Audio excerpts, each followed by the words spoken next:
Hello bachcho, let's read the question.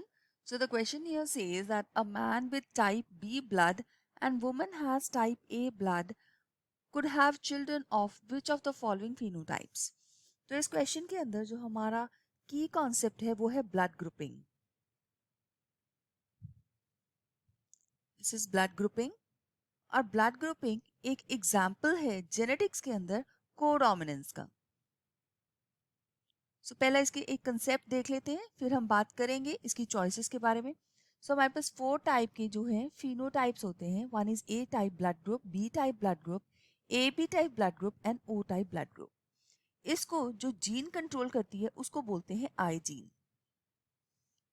I gene जो है वो डोमिनेंट जीन है और इसके साथ ही कुछ रिसेसिव जीन जो इसकी होती है जो कि ओ ब्लड ग्रुप को एक्सप्रेस करती है उसको बोलते हैं small I. So that means ये होमोजाइगस होनी चाहिए. तो यहाँ पे हम लिखेंगे आई, या तो ये होमोजाइगस हो सकता है ए ब्लड ग्रुप, इसकी जीनोटाइप की बात कर रहे हैं, या ये ब्लड ग्रुप हेट्रोजाइगस हो सकता है. Secondly B blood group B, या तो होमोजाइगस बी और ये है हेट्रोजाइगस बी. लेकिन जो कोडोमिनेंस है वो शो हो रही है इस ब्लड ग्रुप में which is the A B blood group, जिसमें एक क्रोमोसोम के ऊपर एलील ए है तो दूसरे होमोलोगस क्रोमोसोम के ऊपर एलील बी है.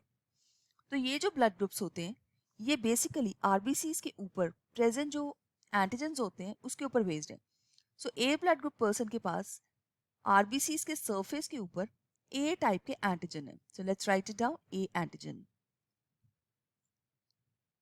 जो बी ब्लड ग्रुप है उसके अंदर यहाँ पे बी ब्लड ग्रुप के अंदर यहाँ पे बी टाइप के एंटीजेंस होंगे. सो यहाँ पे है बी एंटीजेंस. लेकिन जो ए बी टाइप का ब्लड ग्रुप है उसके जो आरबीसीज हैं उसके अंदर ए और बी टाइप दोनों टाइप के एंटीजेंस होंगे in equal numbers. So this is in equal numbers. Okay, तो इसी वजह से इसको कोडोमिनेंस यहाँ पे बोला गया है ताकि दोनों जो डोमिनेंट एलील्स हैं ए एंड बी दोनों ही इकट्ठी डोमिनेट कर रही हैं. जबकि जो रिसेसिव एलील है वो यहाँ पे 4 टाइप के ब्लड ग्रुप के अंदर इसमें कोई भी एंटीजेंस नहीं होंगे. तो इसी वजह से हम देख सकते हैं कि हमारे पास ब्लड ग्रुपिंग के अंदर 6 टाइप के जीनोटाइप्स हैं. These are the 6 genotypes. जबकि फिनोटाइप्स ये 4 है, ए बी एंड ओ. सो अब हम इसके बेस के ऊपर इसको फाइंड आउट करने की कोशिश करते हैं. We know that I is recessive. यहाँ पे पूछा गया है कि जो मैन है उसका ब्लड ग्रुप बी है और वुमन है उसका ब्लड ग्रुप ए है, तो बच्चों का ब्लड ग्रुप क्या क्या हो सकता है. So let's find it out.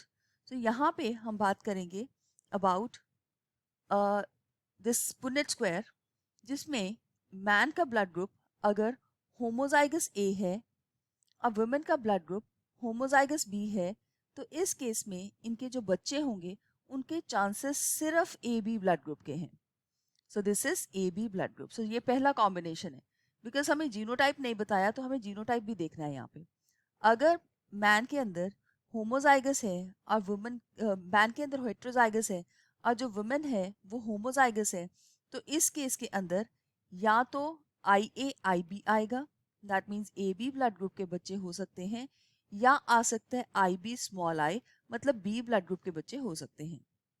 Third, अगर जीनोटाइप है I A that is homozygous A and I B small I heterozygous B, तो इस केस में बच्चों के ब्लड ग्रुप या तो I B that means A B blood group,